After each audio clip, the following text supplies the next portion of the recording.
Hi everybody, welcome back. It has been a minute since my last video and I've got a little baby girl. Here she is. She's just semi-waking from a nap, but she's 2 months old tomorrow, and yeah, I've only just got round to actually coming on here and sharing my birth story, because it's just been a whirlwind, but she is absolutely amazing. She's smiling right now. She's probably got a bit of wind. But yeah, I've absolutely loved becoming a mum. I'm going to start doing a few more videos and stuff. There is quite a lot on my TikTok, which is at Kimberly Iapo, and that's Kimberly with a L-E-Y. So I've been doing like weekly updates and stuff on there, which you can go and look at. But yeah, I'm now going to get back on the vlogging on YouTube because these videos are my fave. And I love looking back at them. Even my pregnancy videos, love looking back at. But anyway, enough talking, I'll get into it. So my due date was the 23rd of May, 2026, which was a Saturday. And she was actually born on the 25th of May, 2026, which was the Monday. So as you'll know, if you've watched my previous videos, I was in a high-risk pregnancy because of high blood pressure and high risk of developing preeclampsia, which never happened. So I never got preeclampsia. The blood pressure did escalate and stuff towards the end, and I did have to go on medication, but only 2 days before I gave birth. So I didn't have any blood pressure medication throughout the pregnancy, even though, because it was fine the whole pregnancy. It's just towards the end it did ramp up a little bit, went on medication, but other than that it was absolutely fine. So where do we begin?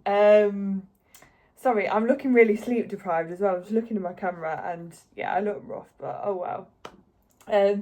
So it all started, well, I started ramping up early. Like, I finished work at 36 weeks, went on maternity, well, I took some holiday, then started my maternity leave. But I finished work at 36 weeks pregnant, and that 36 week I was thinking, oh my God, I could have probably worked a bit longer. So I did work a couple of days that week, but I felt absolutely fine. And I was almost thinking, like, I've taken my maternity leave too early because I feel full of energy still and I feel like I could still work. But then as soon as week 37 hit, that was it. I was absolutely exhausted. And I started to get a lot more of symptoms kind of gearing me up to labour. So I think it was towards the end of week 37, I started getting a whole night of contractions, but they were sporadic, kind of all over the place. But I was up the whole night swaying and rocking, and I thought, this is it, it's happening. And then it was like an anticlimax. The next morning I actually rang the hospital and I was like, right, okay, I think I'm in early labour, and they said, look, you need to wait until your contractions are 3 minutes apart, so just wait at home till then. So I did wait, but then the next day, James didn't even go to work that day, then the next day it just stopped and it like all came to an end, which was really weird. And then a couple of days after that I was absolutely fine and just went back to complete normal again. So I thought, oh, this is weird. And then a couple of days after that, so we're on week 38 now, started to lose my mucus plug, so that started to come away. So I thought that was another sign. Started to get, sorry for the TMI, like a lot of diarrhea as well, which apparently is a sign of your body gearing up for labour. And then week 30, well, actually, yeah, week 38, my midwife appointment, they told me that they thought I was going to have the baby like that week because she was sat so low. She was locked in, engaged. I was 2/5 not percentile, I forgot what they call it now, palpable, I think, which means like she's locked in, engaged. So 2/5 is like beginning of labour. Yeah, 1/5 I think is active labour, 2/5 is like she's ready to go, and she was 2/5, and she was like that from like 38 weeks. So she'd said I was going to go into labour. I didn't go into labour, but I was having loads of pains. And there's one point I remember I was food shopping in Aldi and I just felt like a bowling ball struck me, and it was like she was going to come out. And then I got home and like I think that's the day I lost my mucus plug. Loads of it came away. But they say like lose your mucus plug. Towards the end, mine was just coming out constantly every single day. But yeah, still hadn't gone into labour. And then at week 39, because I was consultant led throughout the pregnancy, at my 36 week scan, I think it was, she'd offered me an induction, but I said I didn't want one. And she said, you don't really need one. She said, by the looks of it, everything's growing fine. She was bang on average on all the growth stuff, and at this point didn't have the high blood pressure. So she said, it's up to you if you want it, but I'll leave it to you. I said I didn't want it, but she did say, because I have had high blood pressure, she said, if your blood pressure increases towards the end of the pregnancy, we would strongly recommend you have an induction on your due date, which is at 40 weeks. So I said, well, let's see how we get on, and we'll take it from there. So I literally did that. She also recommended the membrane sweep at 39 weeks, which they offer to everybody. I did decide to do that, so got to my membrane sweep. By this point, I'd already obviously lost loads of my mucus plug, and I was having contractions on and off, so I was showing signs of like my body being ready. And the membrane sweep confirmed that, because it wasn't painful at all. She literally, again, sorry for the TMI, fingers in, it was right there. My cervix was really low, head was really low. So she did a quick sweep and she said, I think this will get it going. She said, your body is very favourable for labour. My Bishop score was 7. Head was low and engaged. Mucus plug all coming out. So my body was like really gearing up. And she said, for a first time mum, she said it's actually, we don't see that very often. So that just shows that your body knows exactly what it's doing, which made me feel really good and filled me with a lot of confidence. And I just knew in myself, I knew my body was gearing up because of how I've been feeling. I was also eating 9 dates every day and doing a lot of curb walking, but whether that helps or not, I don't know. I do just think, yeah, my body was ready. So it then gets to, we're getting closer and closer to 40 weeks. And I had, bearing in mind, this was like 39, because it was 39 weeks and like X amount of days, because it was on the Wednesday. My due date was on the Saturday. So the membrane sweep was Wednesday, due date was Saturday. And straight after the membrane sweep, my body I feel intense cramps, again, like contractions, they were basically. And she did my blood pressure and it was high at that appointment. So they sent me to hospital, and obviously this had happened before in my pregnancy. So I thought, oh, they'll just send me straight home. But I was on the monitor for like 3 hours in the hospital and it stayed high. So they said, I think we need to put you on the medication. So in the hospital, they did put me on the medication. Consultant came to see me and they said, look, you were already booked in to have this induction at 40 weeks anyway, and because of your blood pressure, we really do recommend that you have it. So I said, okay, fine, I'll have the induction on Saturday. So they just said to me, you'll get a call in the morning before 12 o'clock and then you'll just come in and go from there. So I was like, okay. But bearing in mind, I'd gone into the hospital, and whilst I'm in hospital, I'm having these intense cramps. And I said to the midwife, I think she might even come tonight, because I don't think I'll need this induction, because I can really feel I'm in a lot of pain. So she just said, keep taking paracetamol and you'll be fine.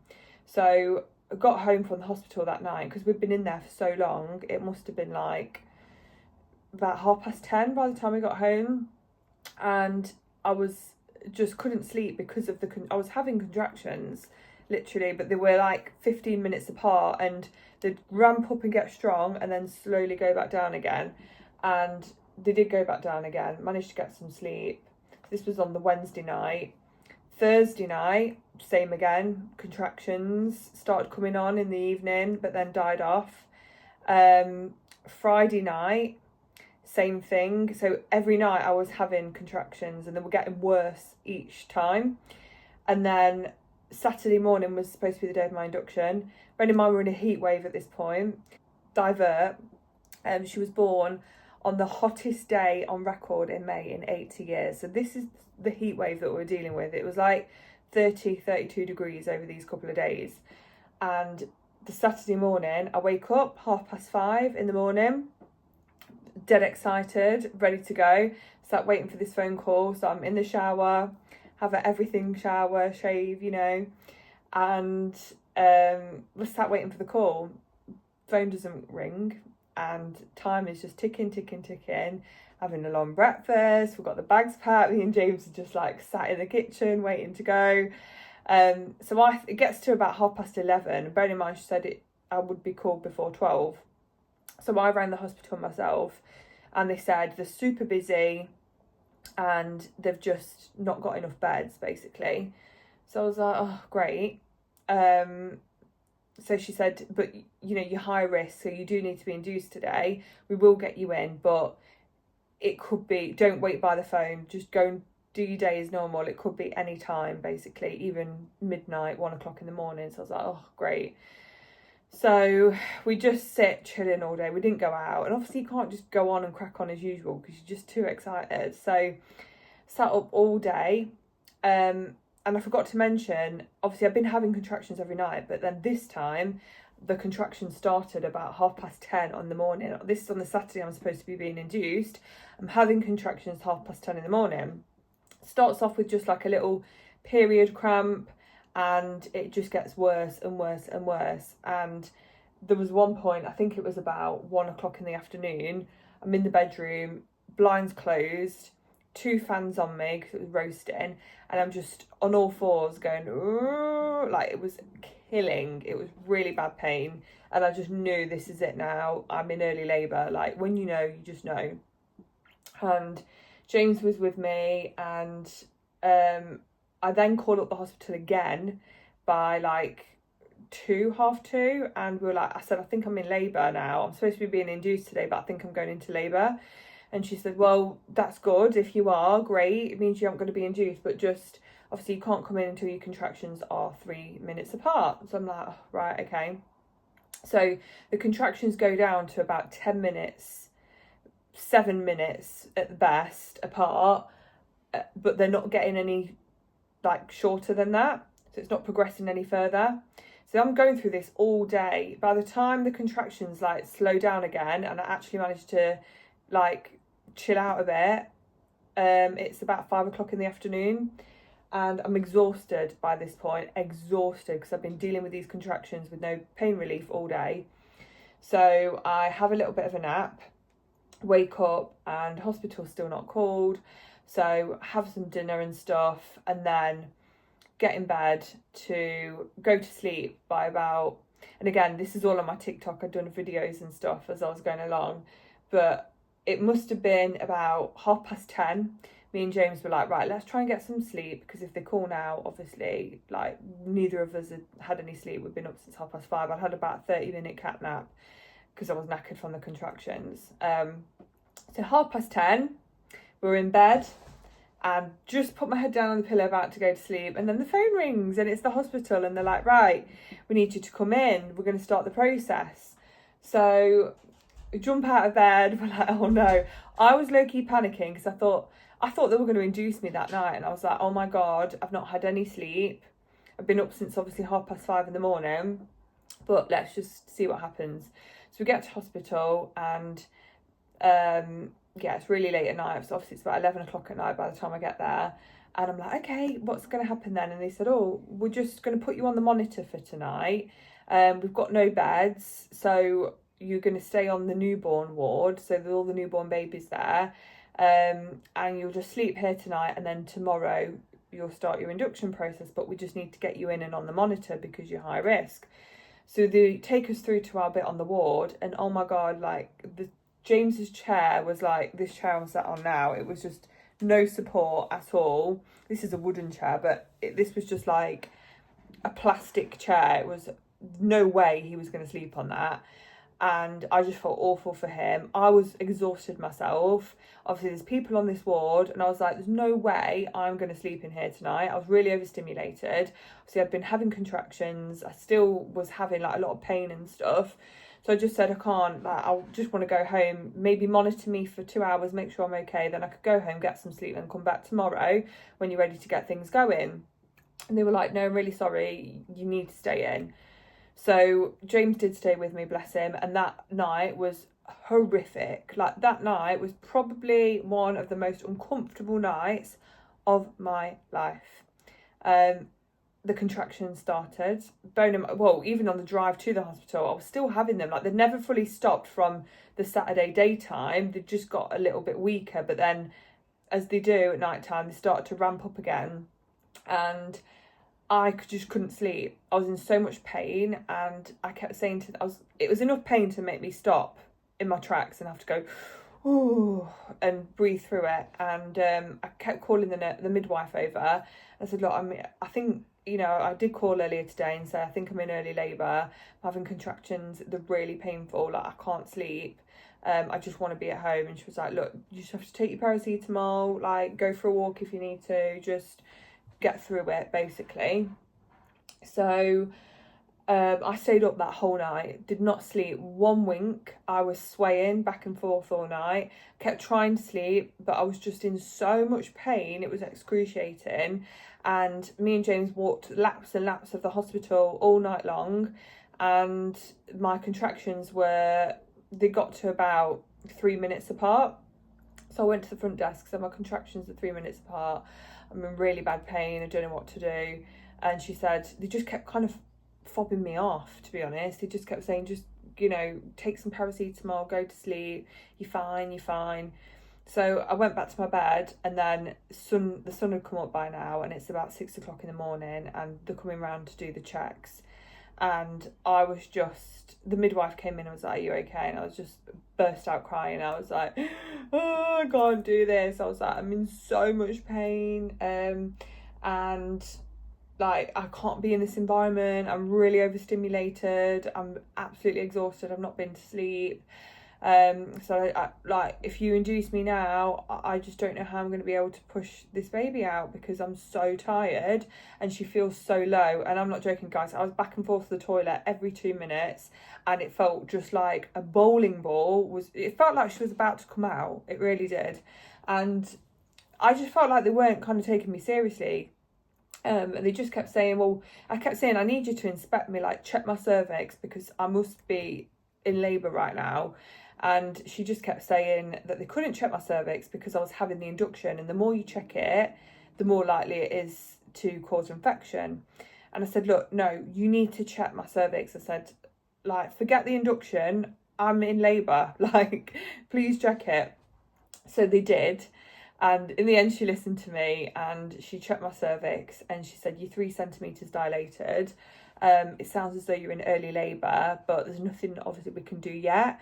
She said, if you're really struggling with the pain, we can give you some Oromorph, but you just need to wait until there's a bed available, basically.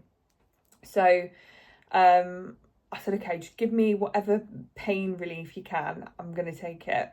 So she went to get the Oromorph, and that was amazing. It just helped so much. And instantly, I just felt like a bit of a relief. Don't get me wrong, the contractions were still absolutely killing, but they just weren't as bad. And the contractions now gone to like more 5 minutes apart, but they were still happening constantly. And I just, with the Oromorph, I was just so exhausted. I did manage to get some sleep, but the sleep deprivation was scary. I was hallucinating. I kept thinking the midwives were talking about me. I was paranoid. I was convinced that like something wasn't right and they were delaying it on purpose. And it was just wild that night. It was wild. But she was going off shift at 7 o'clock in the morning. So she gave me the first dose of Oromorph, and then she just said I was priority to go down to, because she just said that was it, sorry. Because I was 3 centimetres dilated, I didn't need to be induced. They were just going to break my waters because baby's head was sat so low, and they said my waters were bursting. So they were either going to break themselves or they would break my waters for me. And then she said because she was sat so low, it would probably be like a quick labour. So I would have her quite quickly. So she said, yeah, once they've done that, the labour will progress really quickly. But obviously they need to put me on the labour ward to make that happen. And there was no beds. So new midwife comes on shift. Now it's about 8:30, and James was asking her for me, like, what's happening then? Because apparently we're a priority to go and have her waters broken. Like, is it happening or not? And she said she'd not been told anything about that, and that they were so busy. So there was lots of people obviously coming in ready to go into labour, so they were having to see to them. So like, okay, fair enough. She said, but I can move you onto the other ward, onto the antenatal ward when a bed becomes available, because obviously there's all these newborns in there. I'm having contractions, making a bit of noise, like, oh, and I was just trying to like hold it in, not to wake the babies up. So yeah, it was just awful, the feeling. So I'd stayed there, but like I said, the Oromorph had kicked in, so I'd managed to get some sleep in there. And then it gets to about 2 o'clock in the afternoon. This is now on the Sunday, so this is the 24th of May. And they moved me to the antenatal ward where there's people that have been induced or whatever, or have been induced. So we're in there, and I'm asking for this Oromorph. You apparently can have it every 2 hours. I'm fiending for it. I'm like pressing the bell, like I need more Oromorph. Like I knew when those 2 hours were up and it had come out my system. I could feel it. So I went in the shower, felt loads better. James couldn't have a shower because obviously it's for women only. So he just had to like proper raw dog it. He was exhausted as well. So I was like, right, you go home and get some sleep. Well, I said, let's ask how long it's going to be till I can go and have my waters broken, and you go, and if it's going to be a while, you may as well go home. So the lovely Thai midwife came over, and she was like, I'm going to be really honest with you. She kept calling me Kimmy. She was like, I'm going to be honest with you, Kimmy. I'm really sorry, but it's not good. I don't think it's going to be today because we're just so busy. We're looking more like tomorrow now, and this is now going on to Monday. And obviously I've been sat in this hospital now for over 24 hours, constant contractions and feeling horrendous. So I'm like, you joking? I was like, just give me some more Oromorph and I'll accept it, and I'll just try and go back to sleep.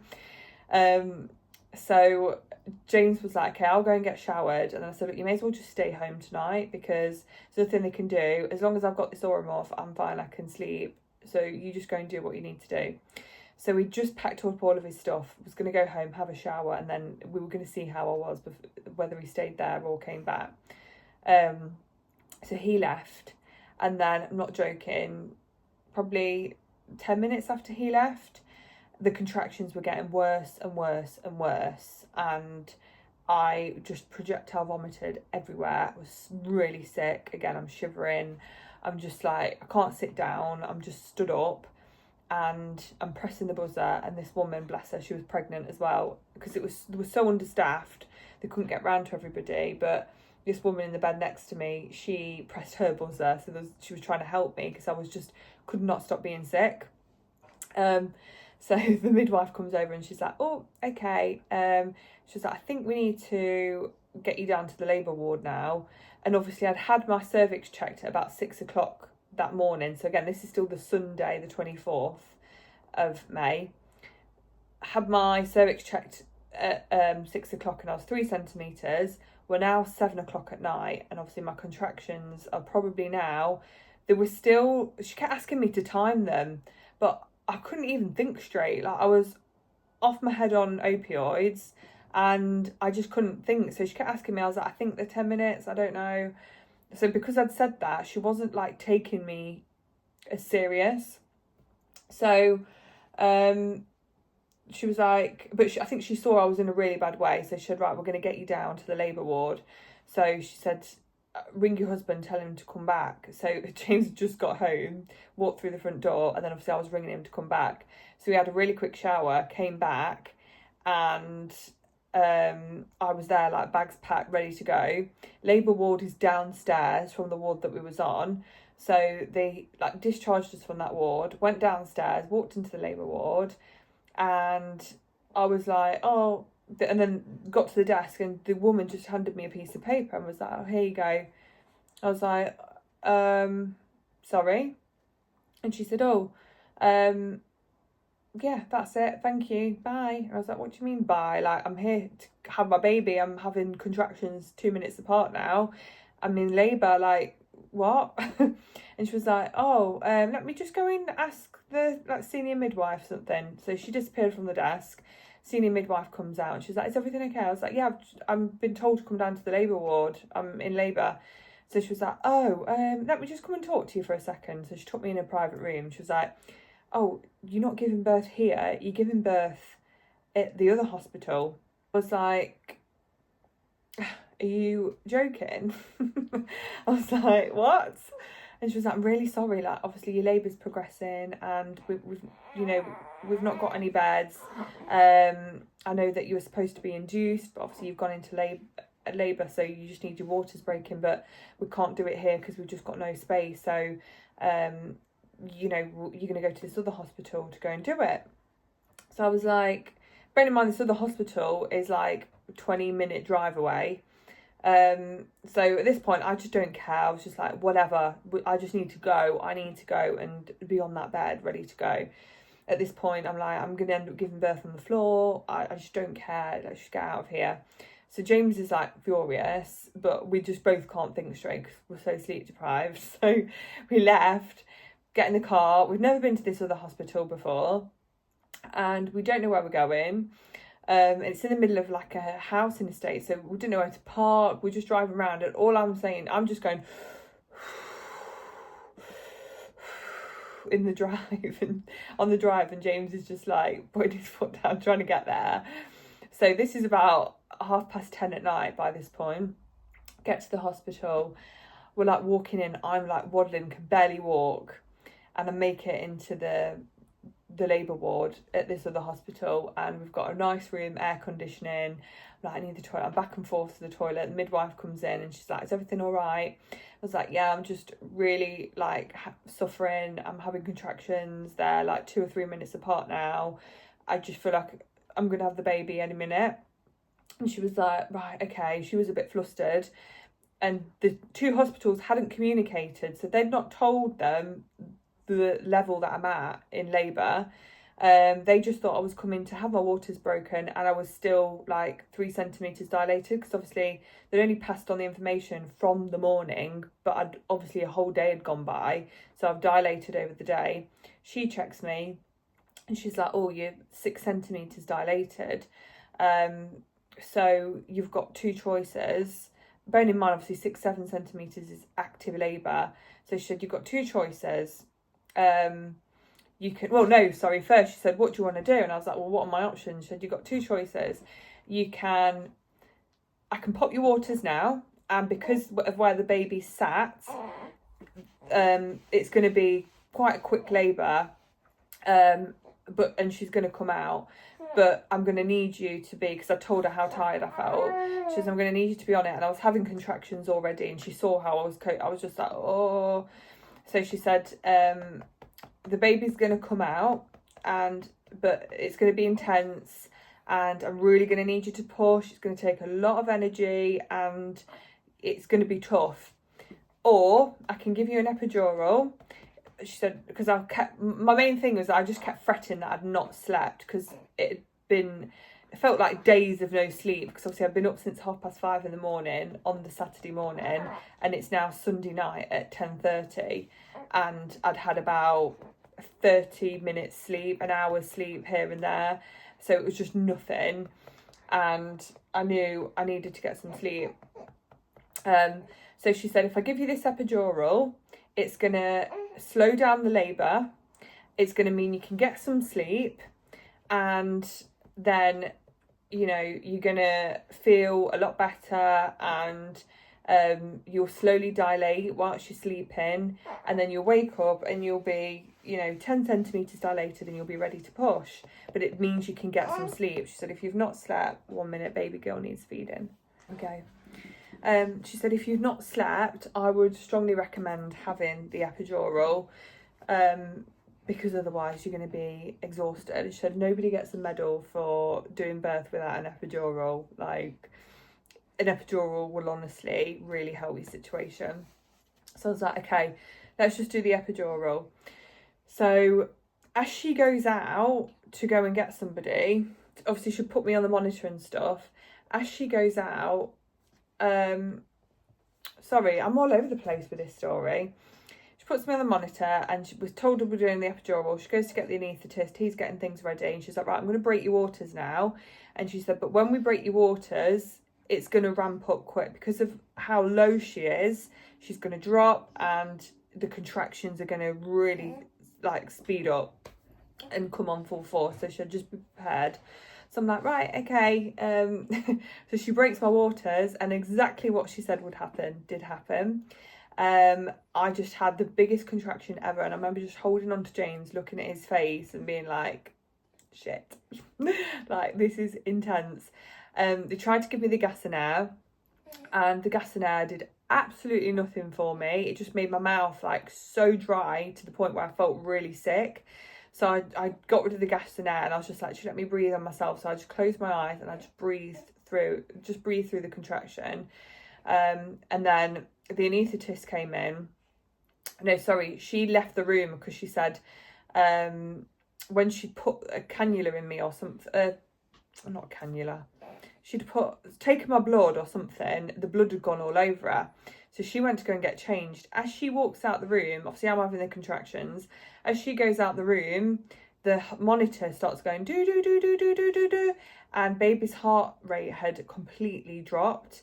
So I'm panicking, and I just said to James, you need to go and get somebody, So he runs out the room, goes to notify them, and then within seconds there's about 5 doctors in the room, and they're all looking at the monitor, they're all trying to examine me, and I'm just like really panicking. My anxiety's through the roof. I'm having contractions still, like obviously in ridiculous pain, and she was also back to back as well, so there was just constant pressure, like the pain was excruciating. So they keep telling me to like lie on my side because they're trying to sort the monitor situation. I'm like, I can't, like the pain was so bad, I was like, I need to stand up, I need to get on all fours.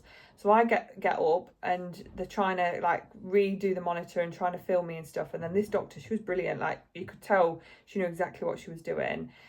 She was moving the monitor around on me as like I'm leaning forward, and then straight away she managed to find it, and she said, oh, the baby's dropped right down. So where the monitor was before, obviously because my waters had broke, she dropped so low. So she was like, yeah, the baby's ready, like she's really, really low now.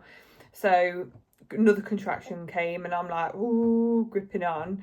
So I'm like, then by this point, the midwife had come back in. The doctors are like, they weren't arguing, but I could tell that they were annoyed with the midwife because they're like, what the hell is going on? And she was like, God, I left the room for 2 minutes. Like, what the hell's happening? And then the anaesthetist has come in by this point. So there's just so many people in the room. And he's like, right, telling me everything about the epidural. I'm can't even take in what he's saying. I was like, just do it. So they were like, right, this is going to be difficult because I need you to sit upright. But every time I sat down, because of the pressure, because she was sat so low, it was causing pressure on her head, and she actually had fluid build up where the pressure had been, because they kept telling me to sit down. Every time I sat down, the monitor started bleeping again, like her heart rate had gone. So I was like, I'm not sitting down, kept jumping back up, and then her heart rate went back to normal when I stood up. So he's like, right, he said, we prefer not to do it this way, but if you can't sit down, then we're going to have to give you the epidural in fetal position. So they asked me to get in fetal position, and they were like, you know, just try and stay as still as you can. And I just remember having like the most overwhelming contraction and using all of my strength and every being of my body to just stay still. I was just like closing my eyes, I was gripping onto James's hand, and I was like, come on, Kim, just stay still. And then he managed to do it, and I was like, oh my God, but it was exhausting. Like just staying still and like holding on to all that energy was just exhausting.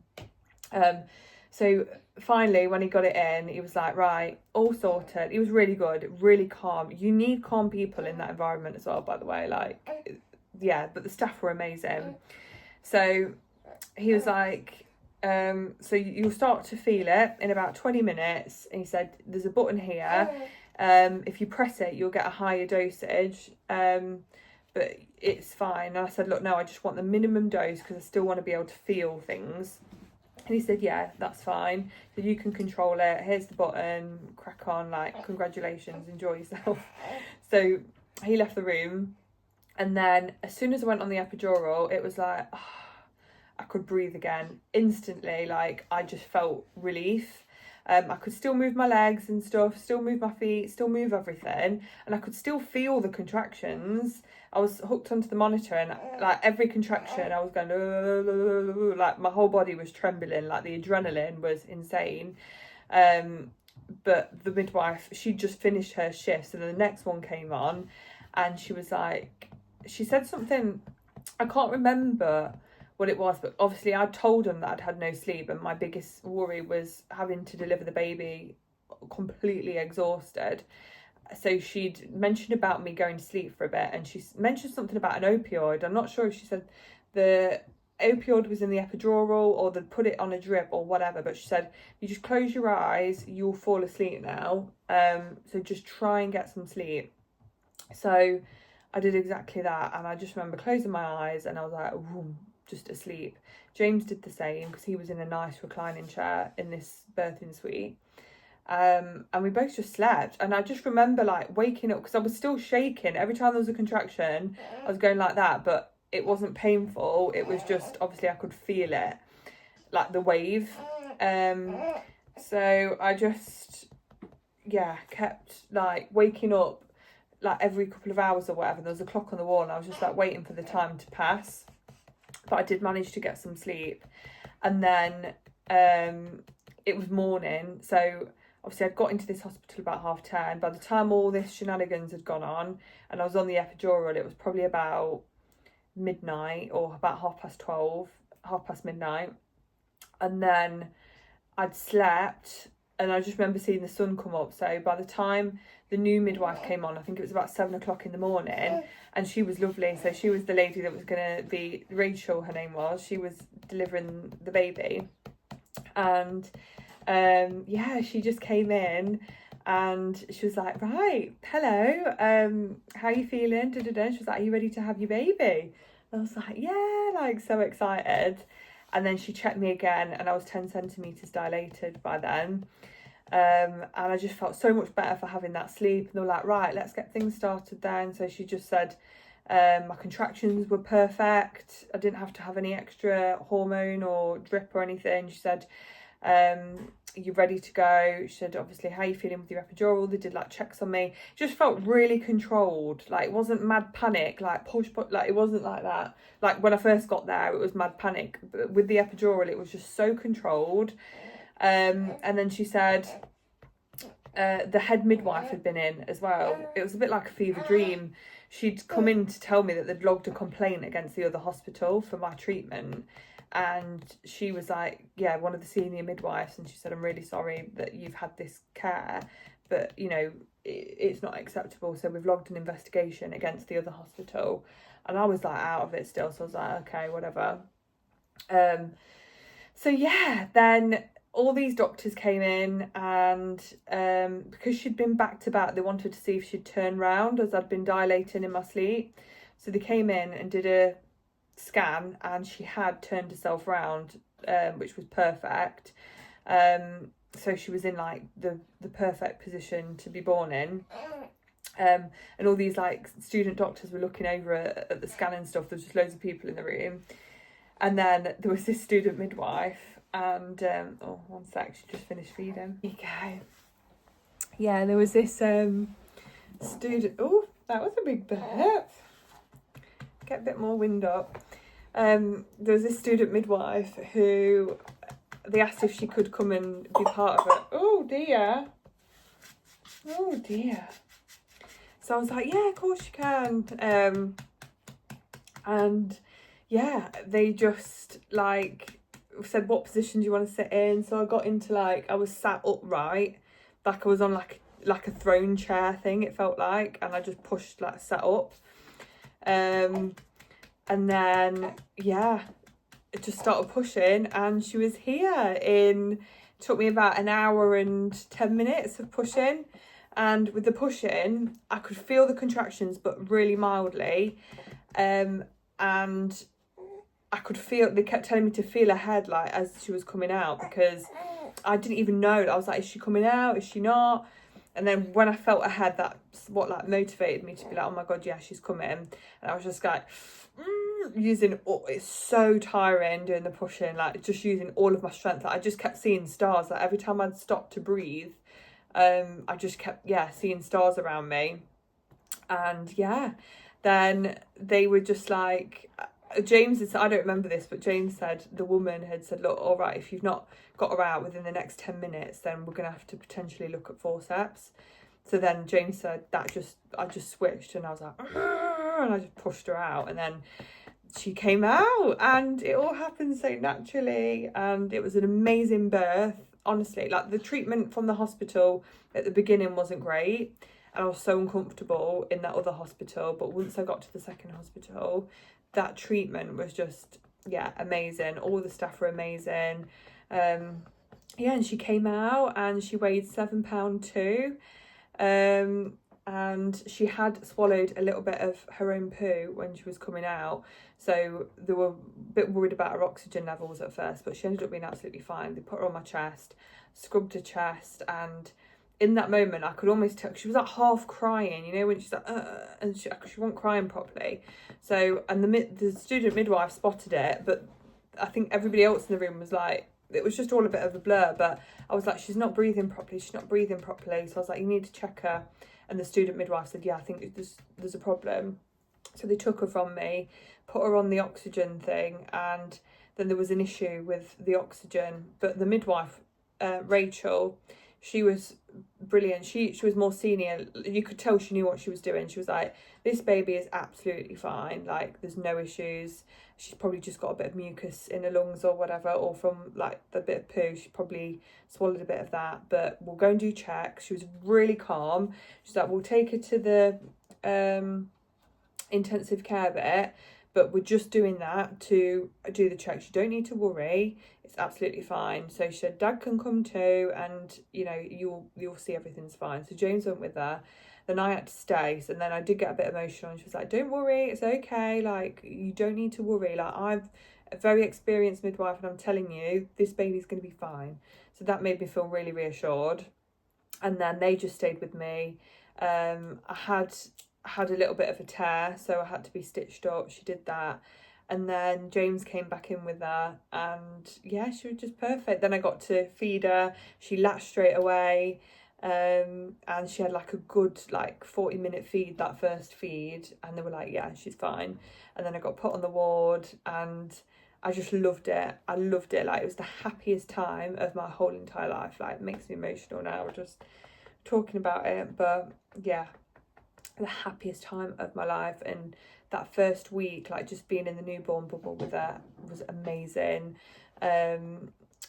James was amazing. Like, we had 4 weeks together. He had 4 weeks paternity leave, then he went back to work, and yeah, we just had our little bubble. She started sleeping through the night at 4 weeks. Well, she only wakes at 2 o'clock in the morning for a feed, then goes straight back to sleep. So it's been like bliss with the sleep, which I'm so pleased about.